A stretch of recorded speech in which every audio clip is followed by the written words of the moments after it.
ஜெபிப்போம். வானத்தையும் பூமியையும் சமுத்திரங்களையும் நீரூற்றுகளையும் உண்டாக்கினவரும் எங்களை நேசிக்கிறவரும் எங்களோடு கூட இருக்கிறவருமாக இருக்கிற ஜீவிக்கிறவராக எங்கள் நல்ல இயேசு கிறிஸ்துவே, இந்த நல்ல அருமையான ஓய்வு நாளுக்காக நாங்கள் உமக்கு நன்றி செலுத்துகிறோம். மனுஷகுமாரன் ஓய்வு நாளுக்கும் ஆண்டவராக இருக்கிறார் என்று சொல்லி நம்முடைய வார்த்தைக்காகவும் நாங்கள் உமக்கு நன்றி செலுத்துகிறோம். மனுஷகுமாரனாய் இயேசுவாய் நீர் இந்த உலகிலே வலம் வந்த காலத்திலே நீர் ஓய்வு நாள் தோறும் ஜெபாலயத்தை நாடி சென்றீர் என்பதை அறிந்து உமக்கு நன்றி செலுத்துகிறோம். தேவனே, அவதமாக நாங்களும் கூட இந்த ஓய்வு நாளிலே இந்த ஜெபாலயத்திலே வந்து உம்மை ஆராதிக்க, உம்மை தொழுது கொள்ள, உம்மை மகிமைப்படுத்த, உம்முடைய வார்த்தைகளை அறிந்து கொள்ள, தேவனாகிய கர்த்தரை குறித்தும் அறிந்து கொள்ள நீர் கிருபை செய்கிற தேவனாக இருக்கிறபடியினால் உமக்கு நன்றி செலுத்துகிறோம். ஓய்வு நாளிலே புஸ்தக சுருளில் உம்மை குறித்து எழுதியிருக்கிற வேத வாக்கியங்களை எல்லாம் ஜனங்களுக்கு நீர் வாசித்து அளித்து அவைகளின் பொருள் உம்மை பற்றியது என்பதை குறித்து அவர்களோடு கூட பேசினதற்காக உமக்கு நன்றி செலுத்துகிறோம். அவதமாக இன்றைக்கும் வார்த்தையாக வாழுகிற தேவன் தாமே எங்களோடு கூட உம்முடைய வார்த்தைகளின் மூலமாக பேசுவீராக.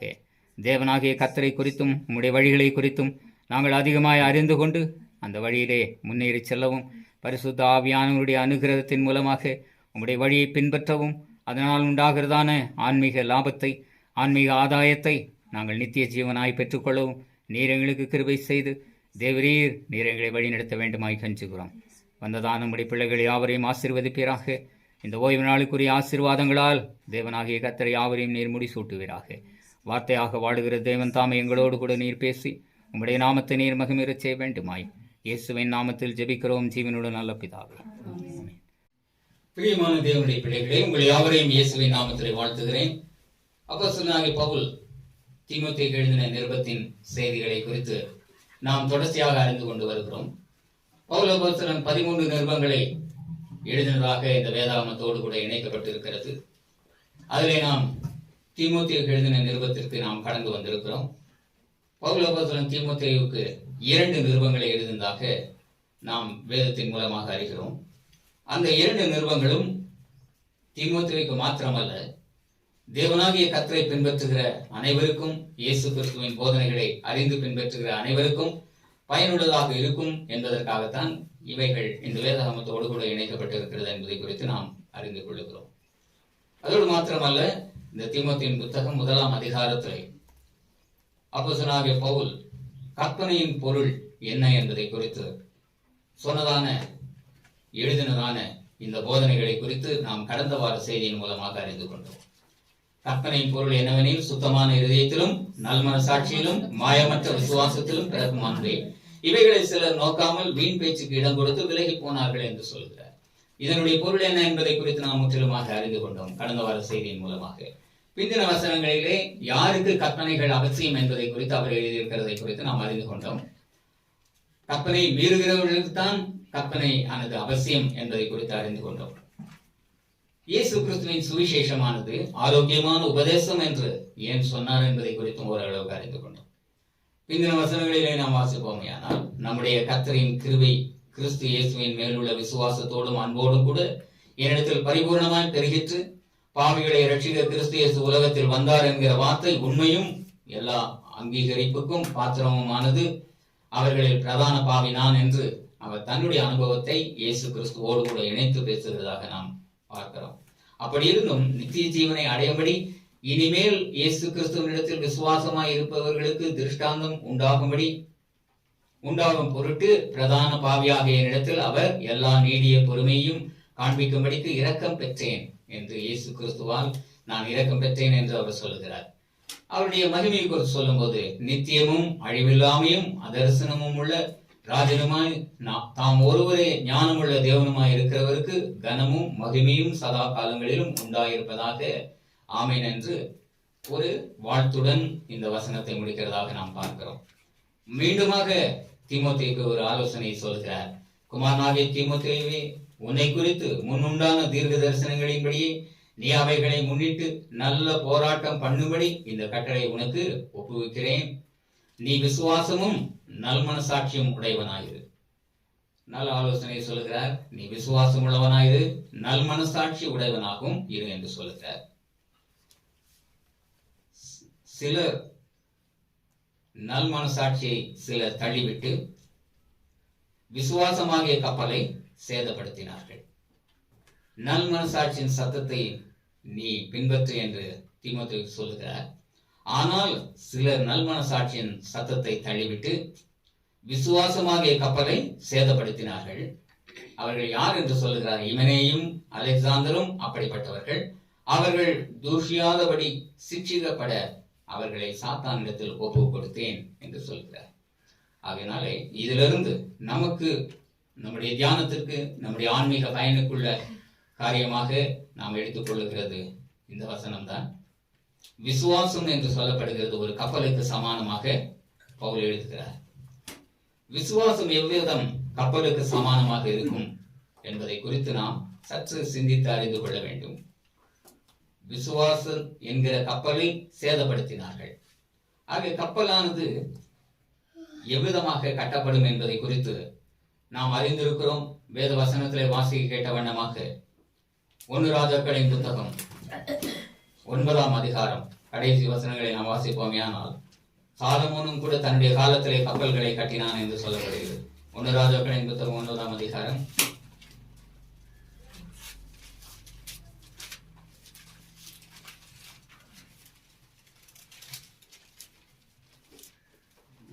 26ஆம் வசனத்தை வாசிப்போம். 1 ராஜாக்களின் புத்தகம் 9ஆம் அதிகாரம் 26. ராஜாவாகிய சாலமோன் ஏதோம் தேசத்திலே சிவந்த சமுத்திர கரையிலே ஏலோத்துக்கு சமீபத்திலுடைய எசியோன் கேபேரிலே கப்பல்களை சேவித்தான். அந்த கப்பல்களில் ஈராம் சமுத்திர யாத்திரையில் பழகின கப்பலாட்களாகிய தன் வேலைக்காரரை சாலமோனுடைய வேலைக்காரரோடு கூட அனுப்பினான்.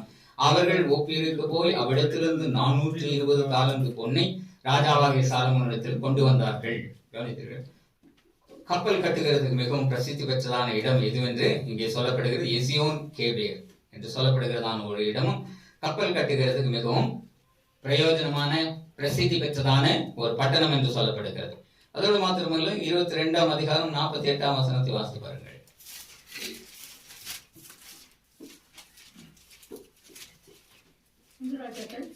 அதிகாரம் 22 வசனம் 28 22ஆம் அதிகாரம் 1 ராஜாக்களின் புத்தகம் 22ஆம் அதிகாரம் 48ஆம் வசனத்தை வாசிப்போம். பொன்னுக்காக ஓப்பீருக்கு போகும்படி யோசபாத் தர்ஷீஷின் கப்பல்களை செய்தான். பாருங்க, யோசபாத் பொன்னை கொண்டு வரும்படியாக தர்ஷீஷின் கப்பல்களை செய்தான் என்று சொல்லப்படுகிறது. ஆகையினாலே எசியோன் கேபேர் என்று சொல்லப்படுகிறதான இடம் மாத்திரம் கப்பல் கட்டுகிறதான இடமாக இராமல் தர்ஷீஷும் கூட கப்பல் கட்டுகிறதான இடமாக பிரசித்தி பெற்றதான பட்டணமாக இருந்தது என்று நாம் இந்த வசனத்தின் மூலமாக அறிகிறோம். மீண்டும் வாசிப்போமா? பொன்னுக்காக ஓப்பீருக்கு போய் யோசபாத் தர்ஷீஷ் கப்பல்களை செய்தான். ஓப்பீருக்கு போகும்படி யோசபாத் தர்ஷீஷின் கப்பல்களை செய்தான். ஓப்பீர் என்று சொல்லப்படுகிறது முற்காலத்திலே இன்றைக்கு இருக்கிறதான இலங்கை சிலோன் என்று சொல்லப்படுகிறதான அந்த தீவுக்கு தான் அந்த காலத்தில் ஓப்பீர் என்று பெயர். ஏன்ஷியன்ட் வேர்ல்ட் என்று சொல்லப்படுகிற முற்கால உலக வரைபடத்திலே சிலோனுக்கு தான் ஓப்பீர் என்கிறதான பெயர் கொடுக்கப்பட்டிருக்கிறதாக முற்கால அநேக ஆண்டுகளுக்கு முன்பு தயாரிக்கப்பட்டதான வரைபடத்திலே நாம் பார்க்கலாம். ஆகையினாலே இன்றைக்கும் சிலோன் தங்கம் என்று சொல்லப்படுகிறது மிகவும் விலையேற பெற்றது, சுத்தமான தங்கம். ஆகையினாலே அந்த காலத்திலே சாலமோனின் காலத்திலே ஓப்பீர் என்று சொல்லப்படுகிற இடத்திற்கு கப்பல்களை அனுப்பும்படியாக, ஏனென்றால் சிலோன் என்று சொல்லப்படுகிறது தீவு தான். ஆகையினாலே கப்பல் வழியாய் எல்லாரும் அந்த தீவை நோக்கி வந்து அநேக பொன் விலையேற பெற்ற அந்த பொன்னை எடுத்து சென்றதாக சரித்திரமும் சொல்லுகிறது. இவ்விதமாக அந்த ஓப்பீருக்கு சென்று தங்கத்தை கொண்டு வரும்படியாக, பொன்னை கொண்டு வரும்படியாக தர்ஷீஸிலும் கப்பல்களை கட்டினார்கள் என்று சொல்லப்படுகிறது. இந்த தர்ஷீஸ் என்று சொல்லப்படுகிறது எந்த பட்டணம் என்றால் இந்த காலத்தில் இருக்கிறதான ஸ்பெயின் என்று சொல்ல, ஆஸ்திரேலியா என்று சொல்லப்படுகிறதான இடத்திலும் இன்னுமாக கப்பல் வழியாய் செல்லுகிறதான இடங்களுக்கெல்லாம் தர்ஷீஸ் என்று சொல்லப்படுகிறதான இடம் மிகவும் பிரசித்தி பெற்றது. இந்த எசியோன் கேபேரிலும் தர்ஷீஸிலும் கப்பல்களை கட்டினார்கள் என்று நாம் பார்க்கிறோம். 1 ராஜாக்களின் புத்தகம் 10ஆம் அதிகாரம், அதிலும் சாலமோன் என்ன செய்தான் என்று சொல்லப்படும் 22ஆம் வசனத்தை வாசிப்போம். ராஜாவுக்கு சமுத்திரத்திலே ஈராமின் கப்பல்களோட கூட தர்ஷீஸின் கப்பல்களும் இருந்தது. கவனித்தீர்களா? ஈராமின் கப்பல்கள் என்று சொன்னால், ஈராம் என்று சொல்லப்படுகிற ஒரு தீவு தேசத்து ராஜா. அந்த தீவு தேசத்திலும் பிரசித்தி பெற்றதான கப்பல்களை ஈராம் கட்டினான். ஈராமின் கப்பல்களோட கூட தர்ஷீஸின் கப்பல்களும் ராஜாவுக்கு சாலமோனுக்கு இருந்தது. தர்ஷீஸின் கப்பல்கள் 3 வருஷத்துக்கு ஒரு தரம் பொன்னையும் வெள்ளியையும் யானை தந்தங்களையும் குரங்குகளையும் மயில்களையும் எருசலேமுக்கு கொண்டு வரும். ஆகையினாலே இவ்விதமாய் சாலமோன் கப்பல்களை கட்டி தர்ஷீஸின் கப்பல்கள் 3 வருஷத்துக்கு ஒரு தரம் இஸ்ரவேல் தேசத்தை நோக்கி வரும். அதிலே பொன் வெள்ளி யானை தந்தங்கள் குரங்குகள் மயில்கள் இவைகளெல்லாம் இஸ்ரவேல் தேசத்திலே கிடையாது. குரங்கெல்லாம் கிடையாது, மயிலும் கிடையாது. நம்முடைய இந்திய தேசத்திலே ஏராளமான குரங்குகள் இருக்கிறது, மயில்களும் ஏராளமாய் இருக்கிறது. ஆகையினால் இந்த குரங்குகளையும் மயில்களையும் யானை தந்தங்களையும் கொண்டு வந்தான் என்றால் ஏறக்குறைய நம்ம இந்திய தேசத்திலிருந்து தான் அந்த குரங்குகளையும் மயில்களையும் அவன் கொண்டு போயிருக்க கூடும். ஏனென்றால் இந்திய தேசத்தில் தான் குரங்குகளும் மயில்களும் ஏராளமாய் இருக்கிறது. ஆனால் இஸ்ரவேல் தேசத்திலே அவைகள் கிடையாது. ஆகையினாலே கப்பல்கள் வழியாய் அவைகளை எல்லாம் கொண்டு சென்றான் என்று நாம் பார்க்கிறோம். அதோடு மாத்திரமல்ல, பூமியின் விதமாக சீசியோன் கேபேர் தர்ஷீஸ் என்று சொல்லப்படுகிறதான கப்பல்களை பிரசித்தமாய் கட்டி கடலிலே ஓட விட்டிருக்கிறார்கள். யோனாவின் சரித்திரத்தை நாம் பார்ப்போமே ஆனாலும் கூட யோனாவை நினிவே என்று சொல்லப்படுகிற ஒரு கடற்கரை பட்டணத்துக்கு தேவனாகிய கர்த்தர் நீ புறப்பட்டு சென்று நினிவேவானது அழிக்கப்பட்டு போகும் 40 நாட்களுக்குள் என்று பிரசங்கி என்று சொன்னார். அது யோனாவுக்கு பிடிக்கவில்லை. அவன் என்ன செய்தான்? தர்ஷீஸுக்கு போகிற ஒரு கப்பலிலே அவன் ஏறி அங்கே நித்திரையாய் ஒரு அடித்தட்டிலே போய் படுத்து உறங்கி கொண்டு போகிறார் என்று நாம் வேத சரித்திரத்தின் மூலமாக அறிகிறோம். ஆகையினாலே கப்பல்கள் தரையிலே கட்டப்படுகிறது. கப்பல்களை கடலிலே கட்ட மாட்டார்கள். கப்பல்கள் எங்கே கட்டப்படுகிறதா? தரையிலே தான் கட்டப்படுகிறது. தரையிலே கட்டப்பட்டாலும் அது ஒரு முறை தரையிலே கட்டப்பட்ட கப்பல் மிகவும் பிரயாசத்தோடு கூட கடலுக்குள் இறக்கி விடுவார்கள். கடலுக்குள்ளே இறக்கின உடனே அதனுடைய ஆயுசு நாட்கள் பூராவும் இந்த கப்பல் அழியுமட்டாக அது கரைக்கு வரவே வராது. அதாவது கரையை ஏறி மறுபடியுமாக மண் தரைக்கு வராது, மறுபடியுமாக உலகத்துக்குள் வராது. கடலிலேயே அதனுடைய வாழ்க்கை முடிந்து போகும். கடலிலே தான் அது வாழ்ந்து கடலிலே தான் அது சாக வேண்டும். ஆகையினால துறைமுகத்திற்கு துறைமுகம் என்று ஹார்பர் என்று சொல்வார்கள். துறைமுகத்திற்கு துறைமுகம் தான் அது ஓடி சென்று அவ்விதமாக ஒவ்வொரு இடத்திலும் சரக்கு கப்பல்கள் எல்லாம் இருக்கும். ஒவ்வொரு இடத்துக்கும் ஒவ்வொரு துறைமுகத்தையும் நோக்கி கப்பல்கள் ஓடிக்கொண்டுதான் இருக்கும். கடைசியில ஒன்று அதனுடைய முடிவு கடலிலே தான் இருக்கும். ஒன்று அது மூழ்கி போய் அது இல்லாமல் போக வேண்டும். இல்லை என்றால் காற்றினாலும் புயலினாலும் அலைகளினாலும் அது அலைக்குண்டு சமுத்திர ஆழத்திலே அமிழ்ந்து போகும்.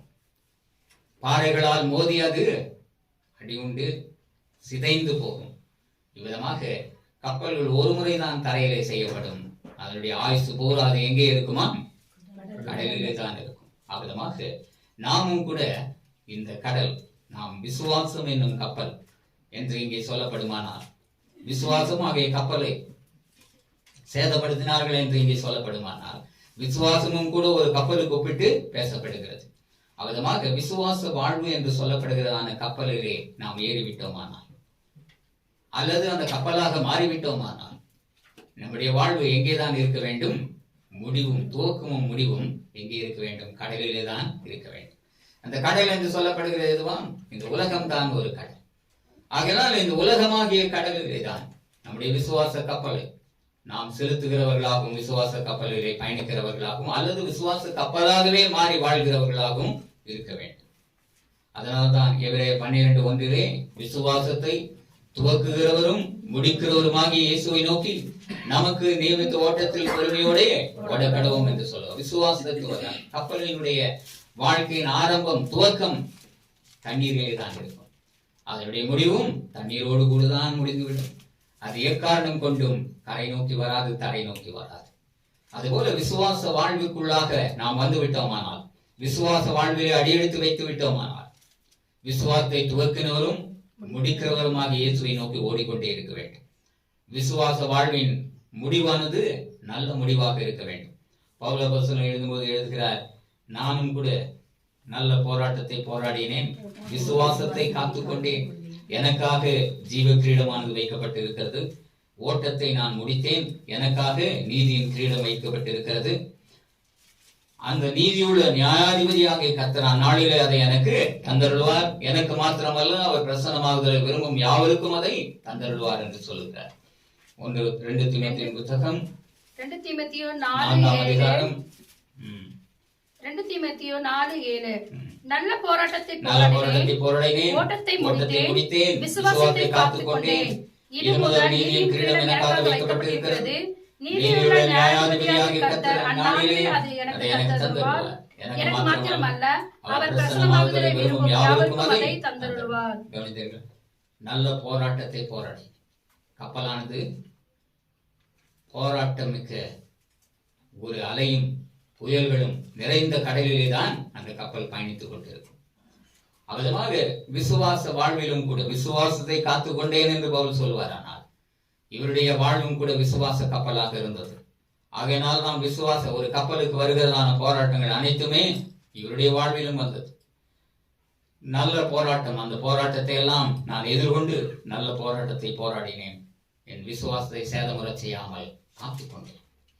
ஆகையினாலே விசுவாசத்தை காத்துக்கொண்டபடியினாலே நான் பரலோக ராஜ்யத்தை அடையும் போது நீதியின் கிரீடம் எனக்காக வைக்கப்பட்டிருக்கிறது. நீதியுடைய நியாயாதிபதியாகிய கர்த்தர் அதை அந்நாளிலே எனக்கு தந்தருள்வார். எனக்கு மாத்திரமல்ல, நீங்களும் என்னை போல நல்ல போராட்டத்தை போராடி விசுவாசத்தை காத்துக்கொண்டு வாழ்வீர்களே, ஆனால் உங்களுக்கும் அதை தந்தருள்வார். அவருடைய பிரசன்னமாக விரும்பும் யாவருக்கும் அதை தந்தருள்வார் என்று சொல்லப்படுகிறது. ஆகையினாலே ஒரு கப்பல் கடலுக்குள்ளாக இறக்கப்பட்ட உடனே அது எத்தனையோ போராட்டங்களை சந்திக்க வேண்டியதாக இருக்கிறது. அலைகள், புயல், காற்று இவைகளெல்லாம் வீசும். அந்த காலத்திலே பாய்மர கப்பல்கள் தான் ஏராளமாக இருக்கும். இப்பொழுதுதான் இந்த மிஷின் எல்லாம் கண்டுபிடித்த பிறகு, எந்திரங்கள் கண்டுபிடித்த பிறகு மாத்திரமே எந்திர கப்பல்களை எல்லாம் உருவாக்கி இருக்கிறார்கள். பிரம்மாண்டமான ஒரு பட்டணம் போன்ற ஒரு நகரம் போன்ற கப்பல்களை எல்லாம் இன்றைக்கு உருவாக்கி வைத்திருக்கிறார்கள். ஆனால் முற்காலத்திலே யாச் என்று சொல்லப்படுகிறதான பாய்மர கப்பல்கள் தான் இருக்கும். அந்த பாய்மரம் என்று சொல்லப்படுகிறது உயரமான கம்பத்தோடு கூட அந்த பாய்மரமானது இணைக்கப்பட்டிருக்கும். துணியினாலான இன்னும் ஓலைகளிலான பாய்மரங்கள் இணைக்கப்பட்டிருக்கும். அதை கயிறை வைத்து இறுக்கமாக கட்டி விடுவார்கள். அந்த ஒரு கம்பத்தோடு கட்டி விடுவார்கள். அந்த கம்பமானது காற்று எந்த திசை நோக்கி வீசுகிறதோ அந்த திசைக்கு நோக்கி அந்த பாய்மரத்தை அவர்கள் திருப்பி விடுவார்கள், திருப்பி கட்டுவார்கள். கட்டின பிறகு அந்த காற்றினால் அந்த கப்பலானது சேதமுறா வண்ணம், காற்றினால் அந்த கப்பலானது அடியுண்டு போய்விடாதபடிக்கு அந்த பாய்மரத்தை காற்றுக்கு திசைக்கு எதிராக எதிராக கட்டுவார்கள். காற்று திசைக்கு நேராக கட்டினால் அது காற்றோடு அடித்து கொண்டு போய்விடும். காற்று திசைக்கு எதிராக அந்த பாய்மரங்களை கட்டி விதமாக மிகவும் பிரயாசத்தோடு கூட அந்த கப்பலை அந்த காலத்திலே செலுத்துவார்கள். இதை குறித்தெல்லாம் பவுல் தன்னுடைய அனுபவமாக ஒரு பெரிய கப்பல் பயணத்திலே அவர் இருந்ததாக சொல்கிறார். அந்த கப்பல் பயணமானது அப்போஸ்தலர் 27ஆம் அதிகாரத்தில் சொல்லப்படுகிறது. ஏன் இந்த அதிகாரம் வாசிக்கப்படுகிறது என்றால், பவுல் அப்போஸ்தலன் கப்பல் பயணத்திலே அதிக நேரத்தை செலவிட்டார். அதிக தீவுகள், பட்டணங்கள், இவ்விதமாக எல்லா இடங்களுக்கும் அவர் கப்பலின் மூலமாகத்தான் செல்ல வேண்டியதாக இருக்கிறது. அவ்விதமாக செல்லும் போது பவுல் அப்போஸ்தலன் ஒரு போர் வீரர்களுடைய தலைமையிலே ரோமாபுரிக்கு அவர் அழைத்து செல்லப்பட வேண்டிய ஒரு நிர்பந்தம் இருந்தது. ரோமாபுரிக்கு போர் வீரர்கள் அழைத்து செல்லும்படியாக பவுல் அப்போஸ்தலனையும் இன்னும் சிலரையும், ஏறக்குறைய 200 பேருக்கும் மேற்பட்டவர்களையும் அந்த கப்பலிலே ஏற்றுக்கொண்டு போகிறார்கள். ஏன் இதை சொல்கிறேன் என்றால், கப்பலிலே பயணிக்கிறவர்களுக்கு என்னென்ன சேதங்கள் வரும். விசுவாசமாகிய கப்பலை சேதப்படுத்தினார்கள் என்று சொல்லப்படுமானால், கப்பலுக்கு என்னென்ன சேதங்கள் வருகிறதோ அது போன்ற சேதங்கள் தான் விசுவாச வாழ்வில வாழ்கிறவர்களுக்கு, விசுவாச வாழ்விலும் ஓட்டத்திலும் ஓடுகிறவர்களுக்கு வரும். அதற்காகத்தான் இரண்டுக்கும் கம்பேரிசன், ஒப்புமைப்படுத்தி சொல்லப்படுகிறது. விசுவாசமும் கப்பலும் என்று சொல்லப்படுகிறது. கப்பலுக்கு என்னென்ன சேதங்கள் வருதோ, என்னென்ன சேதங்கள் வருமோ அது போன்ற சேதங்கள் தான் விசுவாச வாழ்விலே இருக்கிறவர்களுக்கும் வரும் என்பதற்காக தான் இந்த காரியங்கள் சொல்லப்படுகிறது. அப்போஸ்தலர் நடவடிக்கைகள் புத்தகம் 27ஆம் அதிகாரம் 1ஆம் வசனத்தை மாத்திரம் வாசிப்போம். நாங்கள் இத்தாலியா தேசத்துக்கு கப்பல் ஏறி போகும்படி பாருங்க, பவுலும் இன்னும் ரோம போர் வீரர்களும் ரோமாபுரியை சேர்ந்த 100 அதிபதியும் இவர்கள் இத்தாலி என்று சொல்லப்படுகிற இத்தாலியா தேசத்திற்கு ஏறி போகும்படி தீர்மானிக்கப்பட்ட போது பவுலையும் காவலில் வைக்கப்பட்டிருந்த வேறு சிலரையும், பவுல் காவல் படுத்தப்பட்டு கொண்டு போகப்படுகிறான். பவுலையும் காவலில் வைக்கப்பட்டிருந்த வேறு சிலரையும் அகுஸ்து பட்டாளத்தை சேர்ந்த யூலியு என்னும் பெயர் கொண்ட நூற்றுக்கு அதிபதியின் இடத்தில் ஒப்புவித்தார்கள். கவனித்துக்கலாம், யூலியு என்று சொல்லப்படுகிற நூற்றுக்கு அதிபதி அவன் இவர்களை பத்திரமாய் இத்தாலிக்கு கொண்டு போய் சேர்ப்பிக்க வேண்டும், ரோமுக்கு கொண்டு போய் சேர்ப்பிக்க வேண்டும். அதிரமித்தியம், அந்த கப்பலின் பெயர் என்னவாம்? அதிரமித்தியம் ஊர் கப்பலில் நாங்கள் ஏறி ஆசியா நாட்டு கரை பிடித்து ஓட வேண்டும் என்று நினைத்து புறப்பட்டோம். மக்கதோனியா தேசத்து தெசலோனிக்கை பட்டணத்தான் ஆகிய அரிஸ்டர் எங்களுடனே கூட இருந்தான் என்று குறிப்பாக அவனை குறித்து சொல்லப்படுகிறது. இவ்விதமாக இந்த கப்பல் பயணத்திலே இவர்கள் சென்று கொண்டிருக்கும் போது இந்த அதிகாரம் முழுவதையும் வாசித்தால் அதிக நேரமாகும். குறிப்பாக சில வசனங்களை மாத்திரம் அந்த கப்பல் சந்தித்ததான சேதங்கள் என்ன, கப்பல் சந்தித்ததான போராட்டங்கள் என்ன என்பதை குறித்து நாம் அறிந்து கொள்ளும். குறிப்பாக 14ஆம் வசனத்தை வாசிப்போம்.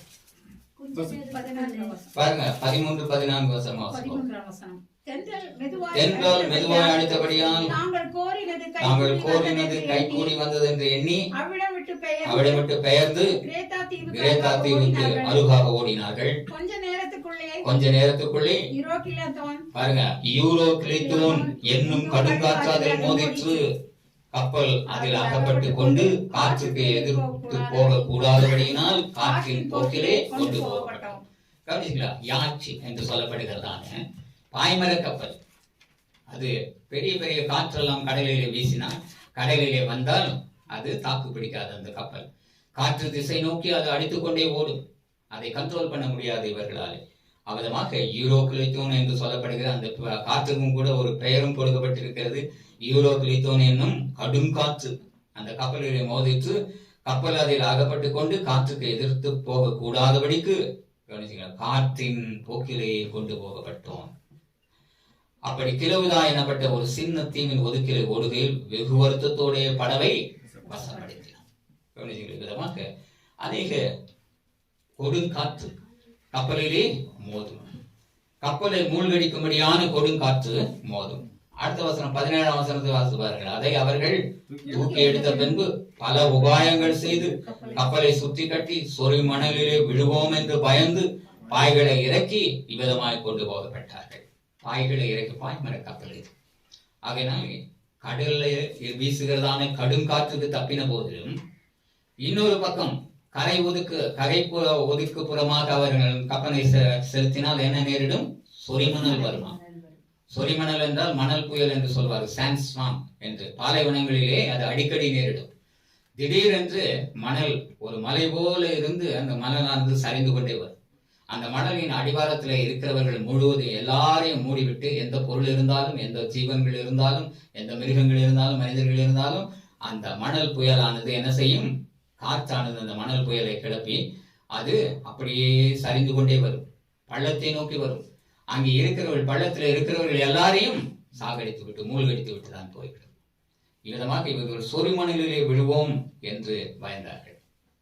அடுத்த பயம், அடுத்த சேதம், கடுங்காற்று. யூரோகிலித்தோன் என்கிறதான கடுங்காற்று வீசிற்று. அடுத்தது சொரிமணலிலே விழுவோம் என்கிறதான பயம் அவர்களுக்கு நேரிட்டது. அடுத்த வசனம் சொல்லுகிறது, மேலும் பெருங்காற்று மழையில் நாங்கள் மிகவும் அடிபட்டபடியினால் மறுநாளிலே சில சரக்குகளை கடலில் எரிந்து விட்டோம். ஆகையினாலே ஆபத்து வரும் காலத்திலே கப்பலை எப்படியாகிலும் காப்பாற்றி ஆக வேண்டும். கப்பலை எவ்விதமாக சேதமுறா வண்ணம், மூழ்கடிக்கப்பட்டு விடா வண்ணம், சிதைந்து போகா வண்ணம் அந்த கப்பலை காப்பாற்ற வேண்டும். ஆகையினால் என்ன செய்தார்களாம்? நிறைய சரக்குகளை எல்லாம் கப்பலிலே ஏற்றுக்கொண்டு போவார்கள். கப்பலிலே பயணிக்கிறவர்களுக்கு ஆகாரம் வேண்டும். அதோடு மாத்திரமல்ல, இவர்கள் துறைமுகம் விட்டு இன்னொரு துறைமுகத்துக்கு போகும்போது இத்தாலி தேசம் வரைக்கும் அவர்கள் செல்கிறபடியினாலே இத்தாலிக்கு கொண்டு போகப்படக்கூடிய அநேக சரக்குகளும் அங்கே இருக்கிறது அந்த கப்பலில். இப்பொழுது கப்பலானது காற்றுக்கு ஈடு கொடுக்க முடியாதபடியினாலே அதை இலகுவாக்க வேண்டிய அவசியம் இருக்கிறது. ஆகையினாலே சரக்குகளை எல்லாம் என்ன செய்வார்கள்? தூக்கி கடலிலே எரிந்து விடுவார்கள். யோனாவின் தீர்க்கதரிசன புத்தகத்திலும் இது எழுதப்பட்டிருக்கிறது. அந்த யோனா இவ்விதமாக தர்ஷீசை நோக்கி அவன் போகும்போது என்னதான் பெரும் கொந்தளிப்பு உண்டாயிற்று என்று சொல்லப்படுகிறது. யோனா 1ஆம் அதிகாரத்தில் நீங்கள் வாசித்து பாருங்கள். யோனா 1ஆம் அதிகாரம் 4ஆம் வசனத்தை வாசிங்க. யோனா 1ஆம் அதிகாரம் வசனம் 4. கர்த்தர் சமுத்திரத்தின் மேல் பெருங்காற்றை வரவிட்டார், அதனாலே கடலிலே கப்பல் உடையும் என்று நினைவுக்கு தக்கதாக கர்த்தர் சமுத்திரத்தின் மேல் பெருங்காற்றை வரவிட்டார். கர்த்தர் சமுத்திரத்தின் மேல் பெருங்காற்றை வரவிட்டார், அதனால் கடலிலே கப்பல் உடையும் என்று நினைக்கத்தக்க பெரிய கொந்தளிப்பு உண்டாயிற்று.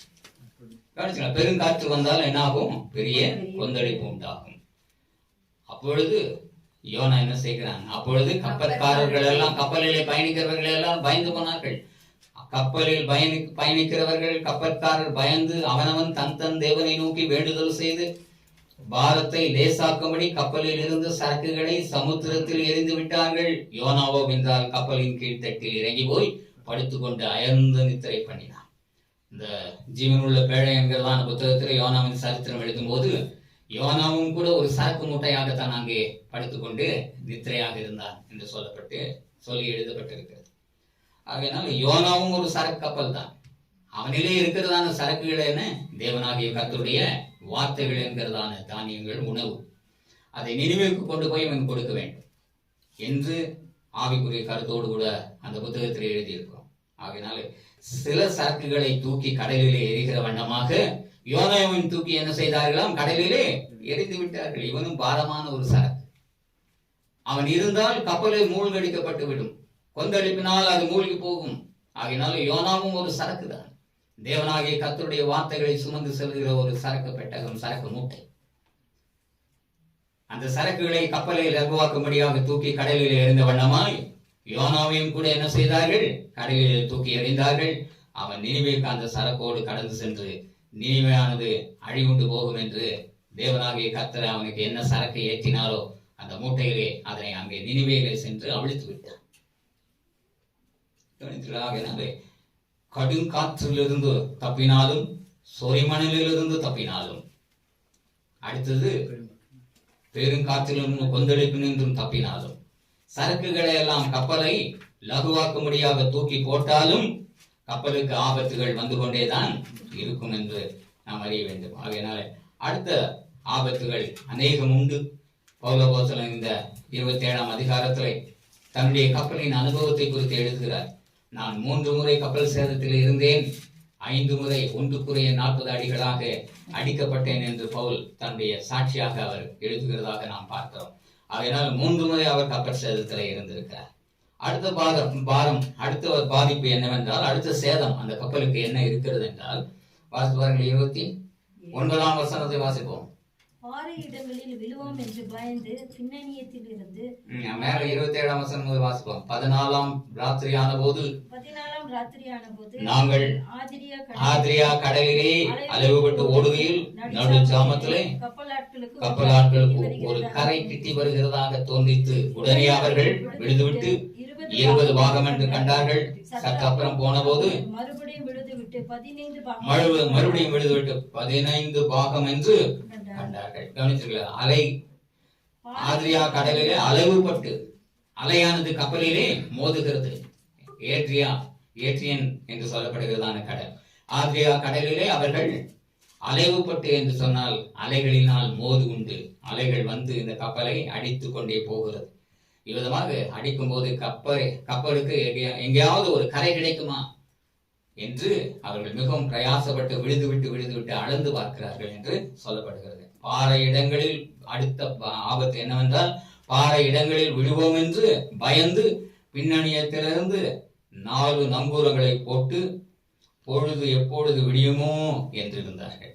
கவனித்தீங்களா? அப்பொழுது கப்பலாட்கள் கப்பலை விட்டு ஓடி போக வகை தேடி முன்னணியத்திலிருந்து நங்கூரங்களை போட போகிற பாவனையாய் படவை கடலிலே இறக்குகையில் தப்பிக்க பார்த்தார்கள் என்றெல்லாம் பவுல் தன்னுடைய அனுபவமாக எழுதுகிறார். அடுத்த ஆபத்து என்ன? அலைகளினாலும் கப்பலுக்கு ஆபத்து உண்டு. கப்பல் சேதம் வரும். அடுத்தது பாறைகள். பெரிய ஒரு திரைப்படம் எடுத்திருக்கிறார்கள், டைட்டானிக் என்று.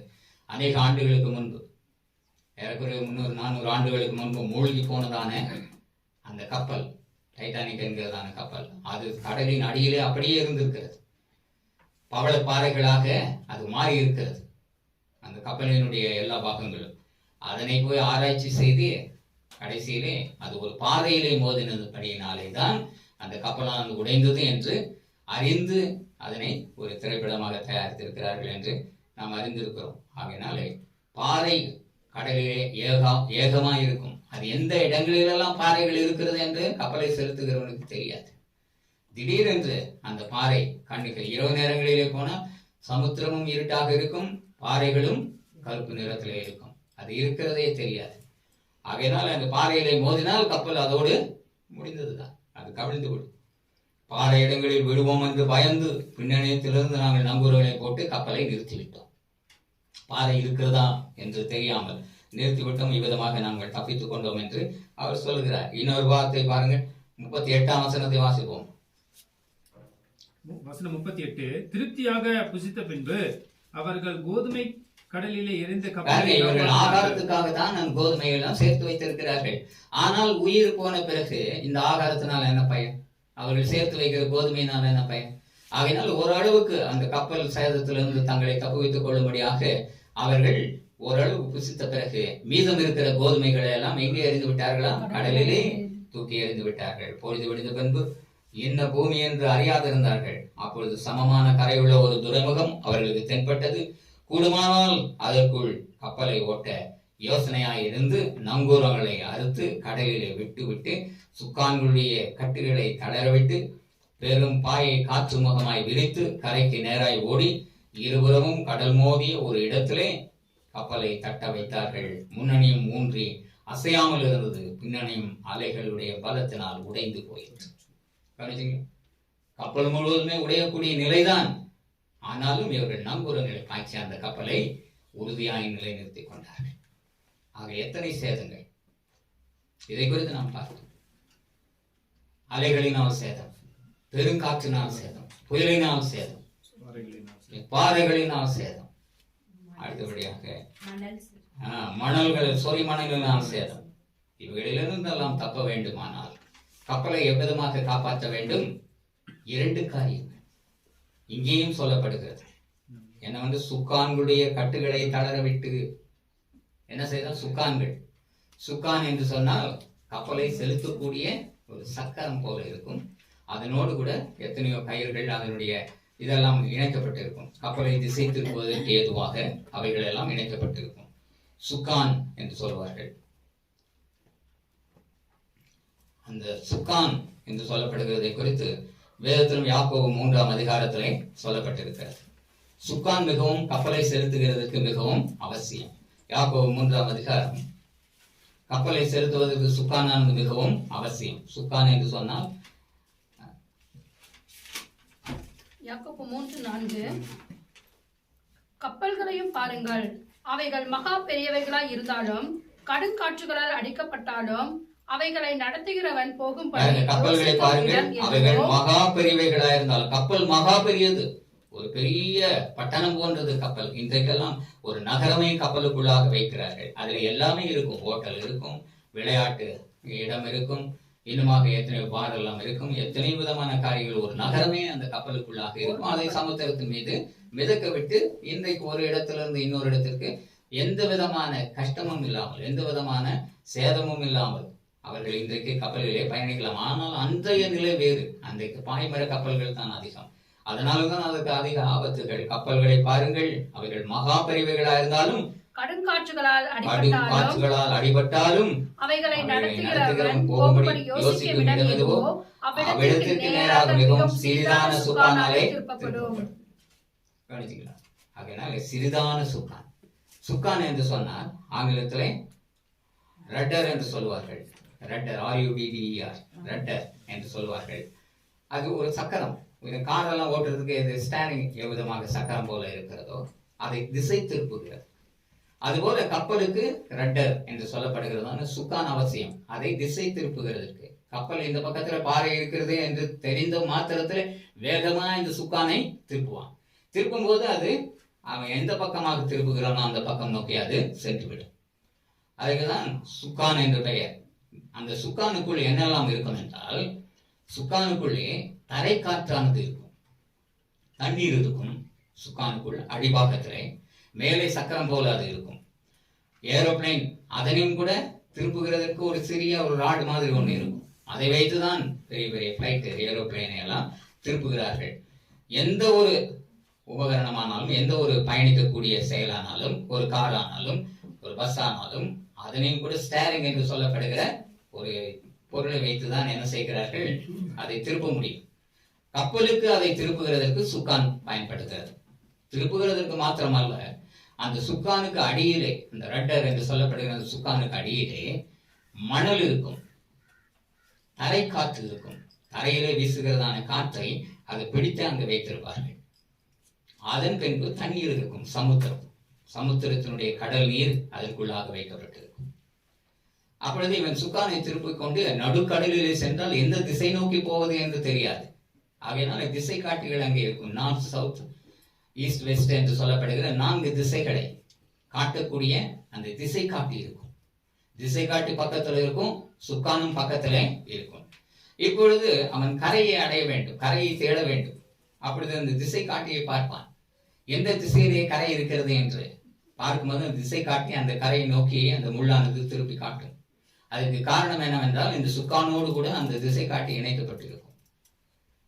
அந்த சுக்கானுக்குள் என்ன இருக்கிறது என்றால், தரையிலே இருக்கக்கூடிய காற்று உள்ளே இருக்கும், தரையிலே இருக்கக்கூடிய மணல், கரையிலே இருக்கக்கூடிய மணல் உள்ளே இருக்கும். அவ்விதமாக இந்த 2 பொருளும் தரையை சேர்ந்ததாக இருக்கிறபடினாலே தான் இவர்கள் நடுக்கடலிலே போனாலும் அந்த மணலும் தரை காற்றும் எந்த திசையிலே கரை இருக்கிறது என்று காட்டி கொடுக்கும். அந்த திசை காட்டி, அந்த திசை காட்டி காட்டி கொடுக்கிற திசையை நோக்கி இவன் சுக்கானை திருப்புவான். அது வடக்கு திசையை காட்டினால் வடக்கை நோக்கி கரை இருக்கிறது என்று சொல்லி வடக்கு நோக்கி திருப்புவான். இவ்விதமாக திசை காட்டி கப்பலுக்கு மிகவும் அவசியம். இதை மனதில் கொள்ள வேண்டும். அடுத்தபடியாக கப்பலை நிலைநிறுத்துகிறதற்கு, சேதமராவண்ணம் காக்கிறதற்கு எது அவசியம் என்றால் நங்கூரம் மிகவும் அவசியம். பவுலிங்கே அதை 2 காரியங்களை தான் சொல்லுகிறார். ஏனென்று நங்கூரங்களை பொழுது விடிந்த பின்பு நாங்கள் சமமான கரை உள்ள ஒரு துறைமுகம் அவர்களுக்கு தென்பட்டது. கூடுமானால் அங்கே கப்பலை ஓட்ட யோசனையா இருந்து நங்கூரங்களை அறுத்து கடலிலே விட்டு சுக்கான்களுடைய கட்டுகளை தளர்விட்டு கப்பல் நின்று விட்டது. ஆகையினால சுக்கான்கள் அது இறுக்கமாக இருக்கக்கூடாது, அது லூஸ் பண்ணிடுவாங்க. இப்போ வண்டியை நிறுத்தினோன்னு என்ன செய்யணும், நியூட்ரல் பண்ணி, அதாவது அந்த ஸ்டேரிங் எல்லாம் லூஸ் பண்ணி, அதுபோல கப்பலையும் கூட என்ன செய்வார்கள், சுக்கான்களுடைய கட்டுகள் அது இறுக்கமாக இருக்கக்கூடிய அந்த இறுக்கத்தை எல்லாம் லூஸ் ஆக்கிடுவாங்க. ஆகையினால சுக்கான்களின் கட்டுகளை எல்லாம் தளரவிட்டு பெரும் பாயை காற்று முகமாய் விரித்து கரைக்கு நேராக ஓடி இருவரும் கடல் மோதிய ஒரு இடத்திலே கப்பலை தட்ட வைத்தார்கள். முன்னணியும் ஊன்றி அசையாமல் இருந்தது, பின்னணியும் அலைகளுடைய பலத்தினால் உடைந்து போயிற்று. கவனிச்சுங்க, சுக்கான், நங்கூர், இது 2 தான் கப்பலை நிலைநிறுத்தக்கூடிய. சாதாரணமா நம்ம வண்டியெல்லாம் பார்த்து நிறுத்தினோன்னே என்ன செய்வாங்க, வண்டியை நியூட்ரல் பண்ணி ஹேண்ட் பிரேக்கு கூட போட்டு அதை நிறுத்தி விடுவார்கள், உறுதியா இருக்கும்படியாக. பிரேக் எல்லாம் தளர்ந்து போகக்கூடாது. அவ்விதமாக இந்த கப்பலை சுக்கானுடைய கட்டுகளை எல்லாம் தளர்த்தி அதை ஃப்ரீ பண்ணி அப்புறம் நங்கூரத்தினுடைய பலத்தினாலே தான் அதை நிற்கும்படியாக செய்து விடுவார்கள். கவனித்தீர்களா? ஆகையினாலே இயேசுவும் கூட படவிலே சென்று கொண்டிருந்தார். அன்றைக்கு இயேசுனுடைய காலத்திலே எந்த விதமான பயணத்துக்கு மிகவும் துரிதமாய் பயணித்து செல்லுகிறதற்கென்று கப்பல்களையும் படகுகளையும் தான் அந்த காலத்திலே பயன்படுத்தினார்கள். அல்லது வாகனம் என்று சொன்னாலே அவர்களுக்கு எதுவான் தரை வாகனம் என்று சொன்னால் கழுதையும் குதிரையும் தான். கடல் மார்க்கமாய் தான் அநேகர் ஒரு இடத்திலிருந்து மறு இடத்திற்கு செல்லுகிறதற்கு மிகவும் பயனுள்ள வகையிலே படகுகளையும் கப்பல்களையும் தான் பயன்படுத்தினார்கள். அவதமாக இயேசுவும் கூட தம்முடைய சீடர்களோடு கூட கப்பலிலே பயணிக்கிறார். பயணித்த போது அவர் என்ன செய்கிறார், நித்திரையாய் இருக்கிறார். கப்பலிலே, கடலிலே, அந்த படவிலே நித்திரையாய் இருந்தார் என்று சொல்லப்படுகிறது. நன்றாக உறங்கிக் கொண்டு இருக்கிறார். மார்க் 4ஆம் அதிகாரம் 36 முதல் 41 முடிய உள்ள வசனங்களை வாசித்து பாருங்கள். சீடர்களுக்கோ கடும் காத்து வீசிட்டு புயல் வந்தது, படவானது மூழ்கி போகும் என்று பயந்தார்கள். ஆனால் இயேசுவை பார்க்கிறார்கள், அவர் நிம்மதியாக தூங்கிக் கொண்டிருக்கிறார். வேகமாக அவரை தட்டி எழுப்பி, ஐயரே, நாங்கள் மூழ்கடிக்கப்பட்டு சாகுறோமே, நாங்கள் மடிந்து போகிறதை குறித்து உமக்கு கவலை இல்லையா என்று அவர்கள் பதட்டத்துடன் இயேசுவை எழுப்பி கேட்கிறார்கள். அதற்கு இயேசு என்னெல்லாம் சொன்னார் என்று வாசித்து பாருங்கள். மார்க் 4ஆம் அதிகாரம் 36 முதல் 41 முடிய உள்ள வசனங்கள். மார்க் 4ஆம் அதிகாரம் வசனங்கள் 36. அவர்கள் ஜனங்களை அனுப்பிவிட்டு அவர் படவில் இருந்தபடியே அவரை கொண்டு போனார்கள். வேறே படவுகளும் அவரோட கூட இருந்தது. அப்பொழுது பலத்த சுழல் காற்று உண்டாகி படவு நிரம்பத்தக்கதாக அலைகள் அதன் மேல் மோதித்து. பாருங்க, அது என்ன சொல்லப்படுகிறது? சுழற்காற்று பலத்த சுழல் காற்று உண்டாகி படவு நிரம்பத்தக்கதாக படவே நிரம்பத்தக்கதாக அலைகள் அதன் மேல் மோதித்து. அலைகள் அதன் மேல் மோதிற்று. படவே நிரம்பத்தக்கதாக அலைகள் அதன் மேல் மோதிற்று. கப்பலின் பின்னணியத்தில் அவர் தலையணையை வைத்து நித்திரையாயிருந்தார். அவர்கள் அவரை எழுப்பி, போதகரே, நாங்கள் மடிந்து போகிறது உமக்கு கவலை இல்லையா என்றார்கள். நாங்கள் மடிந்து போவதை குறித்து உமக்கு கவலை இல்லையா போதகரே என்று கேட்டார்கள். கப்பலில் அவர் எழுந்து காற்றை அதட்டி கடலை உடனே இயேசு எழுந்து காற்றை அதட்டி கடலை பார்த்து, இறையாதே அமைதலாயிரே என்றார். அப்பொழுது காற்று நின்று போய் மிகுந்த அமைதல் உண்டாயிற்று. கவனித்தீர்களா? விசுவாசம் இல்லாமல் போயிற்று என்று இன்னொரு இடத்துல, இன்னொரு சுவிசேஷத்திலே இயேசு சொல்லுகிறார். ஏன் உங்களுக்கு விசுவாசம் இல்லாமல் போயிற்று? ஏன் பயப்பட்டீர்கள்? ஏன் உங்களுக்கு விசுவாசம் இல்லாமல் போயிற்று? 40ஆம் வசனத்திலே இது சொல்லப்படுகிறது. வாசி பாருங்கள். அவர் அவர்களை நோக்கி, ஏன் இப்படி பயப்பட்டீர்கள்? ஏன் உங்களுக்கு விசுவாசம் இல்லாமல் போயிற்று? கவனித்தீர்களா? ஆக கப்பலானாலும் சரி, படகானாலும் சரி, அது புயலுக்கும் கடுங்காற்றுக்கும் கொந்தளிப்புக்கும் அது அலை செடிப்பட்டுதான் ஆக வேண்டும். அலைகளினாலே அலை செடிப்பட வேண்டும். பயங்கரமான காற்றுகளினாலே, புயல் காற்றினாலே அது அலை செடிப்பட்டுதான் ஆக வேண்டும். பெரும் பாறைகளின் சேதத்தினாலே அது மிகவும் ஆபத்து ஆன நிலையிலே இந்த பாறைகளை மோதினால் அந்த கப்பலானது உடைந்து மூழ்கடிக்கப்பட்டுவிடும். இவ்விதமாக கப்பலுக்கு அநேக சேதங்கள் உண்டு. அதுபோல விசுவாச வாழ்விலே வாழ்கிற நமக்கும் கூட விசுவாசம் உறுதியாக இருக்க வேண்டும். விசுவாச வாழ்விலும் கூட நமக்கு புயலை போல, கொந்தளிப்பை போல, கடுங்காற்றை போல எத்தனையோ சோதனைகள் வரலாம். நம்முடைய விசுவாச கப்பலை கவிழ்த்து போடும்படியான சோதனைகள் வரலாம். அந்த சோதனை பல வகைகளிலே இருக்கலாம். விசுவாசத்தை விட்டு வழுவி போகிறதற்கு ஏதுவான சோதனையாக கூட இருக்கலாம். விசுவாச வாழ்வை வேண்டாம், இயேசுவை விசுவாசித்து அவருடைய வழியிலே நடக்கிறது மூலமாக எனக்கு என்ன நன்மை கிடைத்தது என்று நாம் மனதிற்குள்ளாக கசந்து கொள்ளக்கூடிய ஒரு கசப்பான அனுபவங்களும் நம்முடைய வாழ்விலே வரலாம். இதெல்லாம் நம்முடைய வாழ்விலே வருகிறதான சோதனை, சேதம், நம்முடைய விசுவாச கப்பலை சேதமுறை செய்யும்படியான காரியங்கள். ஆனால் உறுதியாக இருக்க வேண்டும். புயல் வரலாம், கடுங்காற்று வீசலாம், கொந்தளிப்பு நேரிடலாம், பாறைகள் இருக்கலாம். பாறைகள் என்று சொன்னால் இடரல்கள். நம்முடைய விசுவாச ஓட்டத்தில் ஓடக்கூடாதபடிக்கு எத்தனையோ இடரல்கள் நமக்கு வரலாம். விடறுகிற கல்லிலே அவர்கள் இடறினார்கள் என்று இயேசு சொல்லியிருக்கிறார். யாரெல்லாம் இடறுகிறார்கள் என்றால் பேதுரு சொல்லுகிறார், தேவனுடைய வசனத்துக்கு கீழ்ப்படியாமல் அவர்கள் இடறுகிறார்கள் என்று. தேவனுடைய வசனங்களுக்கு யாரெல்லாம் கீழ்ப்படுகிறது இல்லையோ அவர்கள் இடறி விடுவார்கள் என்று சொல்லப்பட்டிருக்கிறது. 1 பேதுரு புத்தகத்தை வாசித்து பாருங்கள். இடரல்கள் என்று சொல்லப்படுகிறதான காரியம் மனிதனுக்கு, கப்பலுக்கு எவ்விதமாக பாறைகள் எல்லாம் இடரலாக இருந்து அந்த பாறையானது மோதி கப்பலானது பாறைகளை மோதி அது கவிழ்க்கப்பட்டு போய் மூழ்கடிக்கப்பட்டு விடுமோ என்கிறதான பயத்துடன் பவுலும் கூட அந்த கப்பலிலே இருந்தவர்கள் எல்லாரும் பயந்து கப்பலை நிறுத்திவிட்டார்கள் என்று சொல்லப்படுகிறது. 1 பேதுரு புத்தகம் 2ஆம் அதிகாரம் 7ஆம் வசனம் முதல் வாசிப்போம். 1 பேதுரு அதிகாரம் 2 வசனம் 7. ஆகையால் விசுவாசிக்கிற உங்களுக்கு அது விலையேற பெற்றது, கீழ்ப்படியாமல் இருக்கிற விசுவாசிக்கிற உங்களுக்கு அது விலையேற பெற்றது, கீழ்ப்படியாமல் இருக்கிற உங்களுக்கோ வீட்டை கட்டுகிறார் தள்ளப்பட்ட பிரதான மூலை கல்லாகிய அந்த கல் இடதற்கு ஏதுவான கல்லும் விடுதற்கு ஏதுவான கண்மலையும் ஆயிற்று. அவர்கள் திருவசனத்துக்கு கீழ்ப்படியாதவர்களாய் இருந்து இடறுகிறார்கள், அதற்கென்று நியமிக்கப்பட்டவர்களாய் இருக்கிறார்கள். இடரல் என்று சொல்லப்படுகிறது, இங்கேயும் சொல்லப்படுகிறது. கண்மலை, பாறை, கல், இந்த இடரின் கல்லெல்லாம் நமக்கு இருக்கிறது. எப்பொழுது நாம் தேவ வசனத்துக்கு முற்றிலுமாக முழு மனதோடு கீழ்ப்படியாமல் போவோமோ அப்பொழுது இந்த கல்லிலே இடறுவோம். இடரலின் கல் நம்மை கவிழ்த்து விடும். அதனாலே கல்லின் மேல் மோதுகிறவன் அவன் தான் சேதம் வருவான். அவ்விதமாக இடரலின் கல் என்று சொல்லப்படுகிறவர்கள் யார் என்றால் தேவ வசனத்துக்கு முற்றிலுமாக கீழ்ப்படியாதவர்கள் இடரலின் கல்லாக இருப்பார்கள். அவர்கள் இடறுகிற கல்லிலே இடறி தாங்களே தங்களுக்கு அழிவை தேடிக்கொள்வார்கள் என்று சொல்லப்படுகிறது. அதனால நான் இயேசுவும் கூட உங்களுக்கு ஏன் விசுவாசம் இல்லாமல் போயிற்று என்று அவர்களை கடித்துக் கொள்கிறார். விசுவாசம் மிகவும் முக்கியம். அந்த விசுவாசமானது உறுதி வாய்ந்ததாக இருக்க வேண்டும்.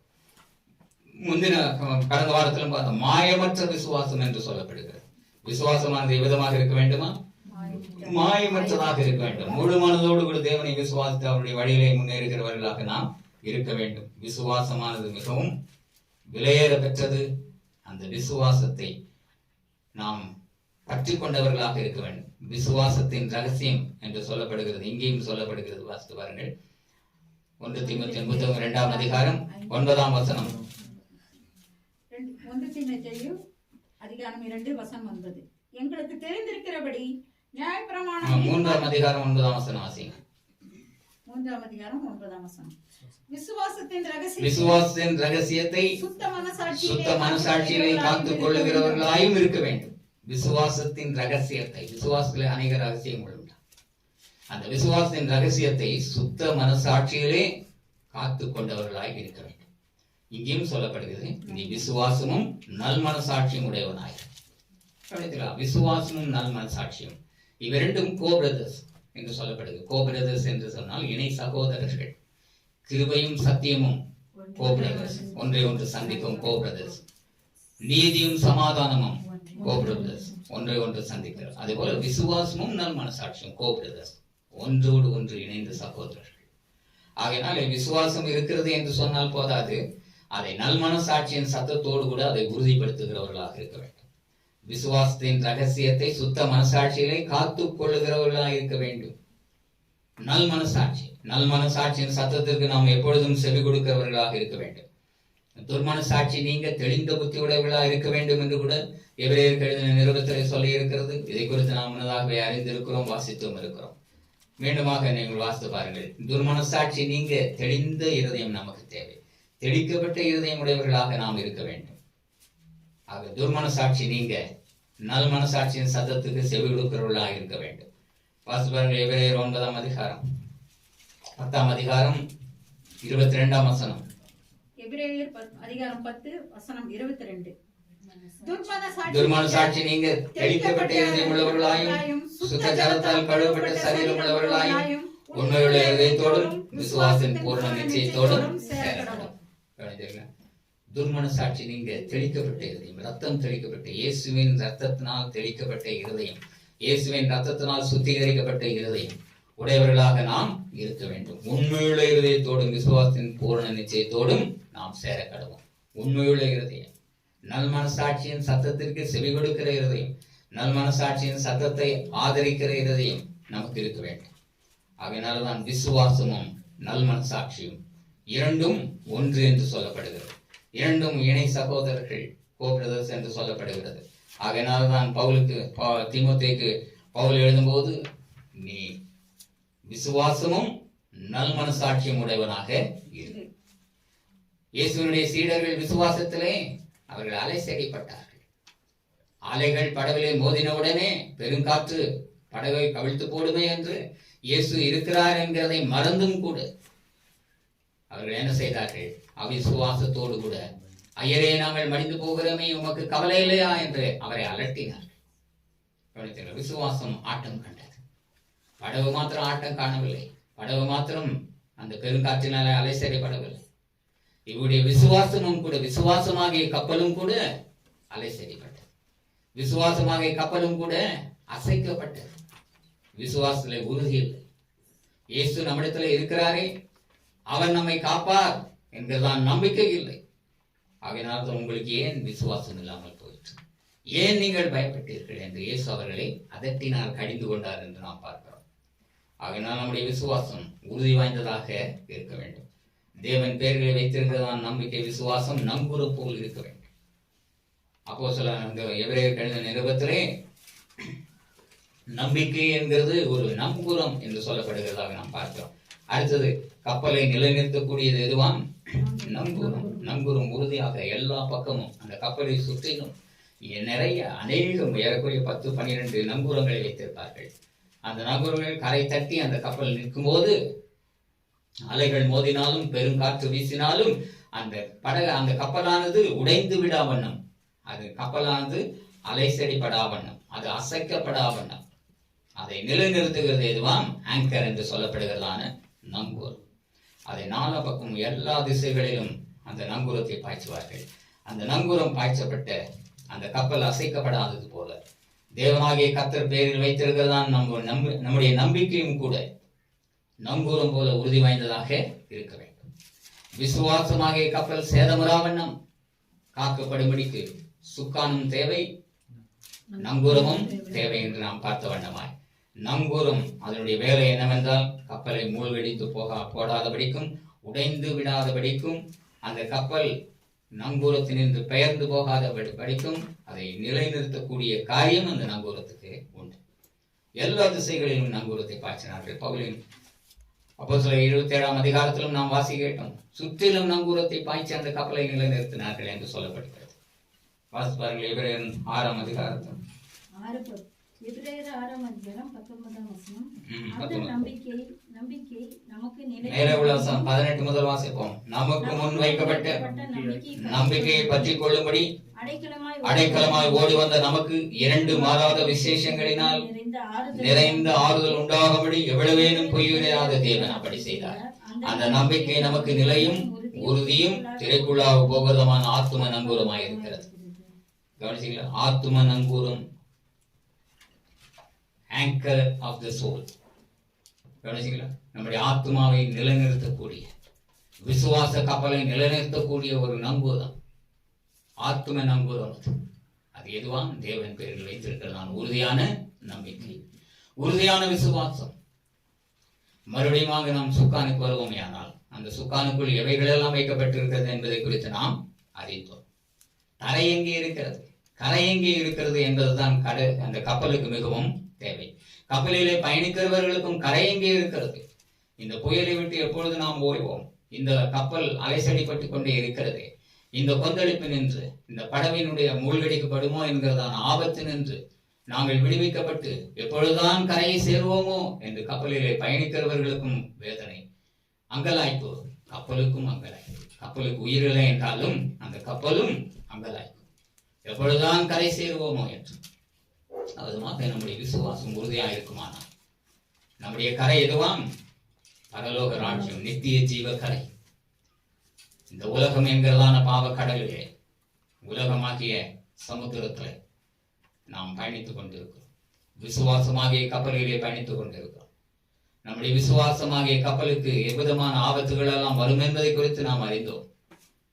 பாறைகளினால் வருகிறதான இடர்கள், தேவ வசனத்துக்கு கீழ்ப்படியாமல் போகிறதனால் வருகிறதான இடர், பின்வாங்கி போகிறதான இடர், புயலும் எத்தனையோ விதமான பெருங்காற்றும் வரும்போது மோதும்போது கப்பலானது அலைசடிப்படுகிறது போல, அசைக்கப்படுகிறது போல, நம்முடைய விசுவாசம் கூட வருகிற சோதனைகளினாலே அசைக்கப்படும்படியான சோதனை, சேதம். நம்முடைய விசுவாச கப்பல் சேதமுறாவண்ணம் அந்த கப்பலை மிகவும் ஜாக்கிரதையோடு செலுத்துகிறார்கள். சுக்கானை நம்பி செலுத்துகிறார்கள், நங்கூரங்களை நம்பி செலுத்துகிறார்கள். அதுபோல தேவன் பேரில் வைத்திருக்கிறதான நம்பிக்கை என்கிறதான ஆத்தும நங்கூரம் பலமிக்கதாக இருக்க வேண்டும். விசுவாசத்தின் உறுதி பலமிக்கதாக இருக்க வேண்டும். அப்பொழுதுதான் விசுவாச கப்பல் சேதமுறாவண்ணம் நாம் கப்பலை செலுத்த முடியும். அடுத்தபடியாக சுக்கானை நம்பி, சுக்கானிலே கரை எங்கே இருக்கிறது என்றது திசை காட்டி சரியாக காட்டிவிடும். அவ்விதமாக பரம ராஜ்யத்தை நாம் அடைவதற்கு, நித்திய ஜீவ கரையை அடைவதற்கு அது எங்கே இருக்கிறது என்கிற திசையை நாம் சரியாக அறிந்து பயணிக்கிறவர்களாக இருக்க வேண்டும். சரியாக நித்திய ஜீவ கரையை நாம் அடைகிறவர்களாக இருக்க வேண்டும். அதற்கேற்ற திசை நோக்கி நாம் பயணிக்கிறவர்களாக இருக்க வேண்டும். அவ்விதமாக சுக்கானும்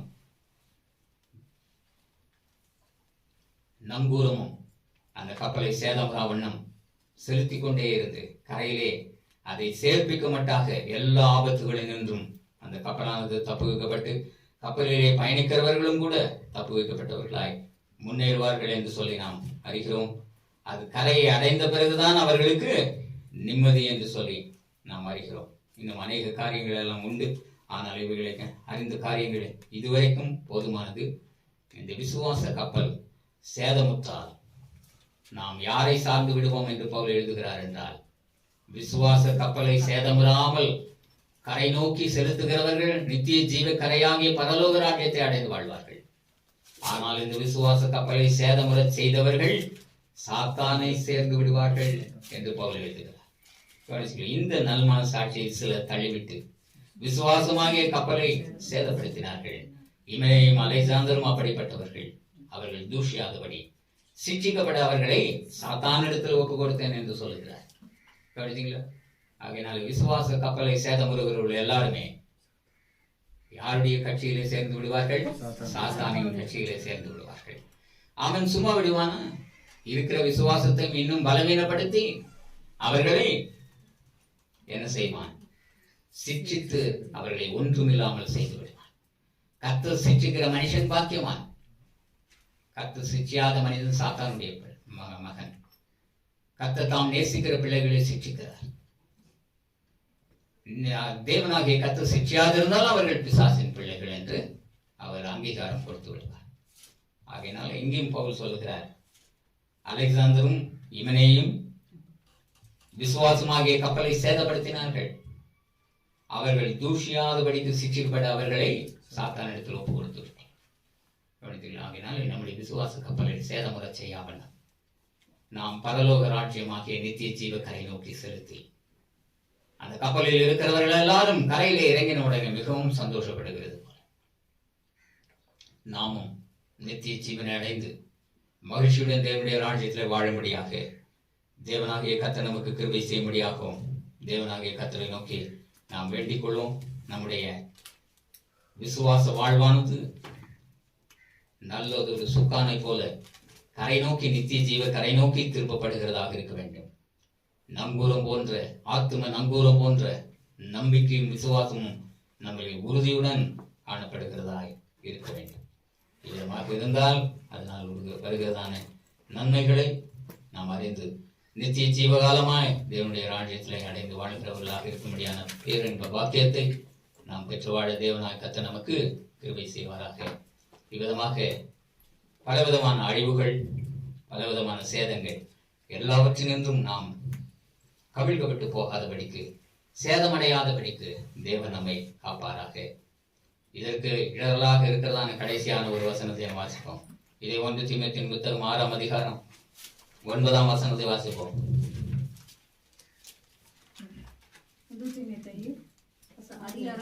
6ஆம் அதிகாரம் 9ஆம் வசனம். ஐஸ்வர்யவான்களாக விரும்புகிறவர்கள் சோதனையிலும் கண்ணியிலும் மனுஷரை கேட்கிற அழிவிலும் அமிழ்த்துகிற மதிகளிலும் சேதமுமான பலவகை இச்சைகளிலும் விடுகிறார்கள். கவனித்தீர்கள்?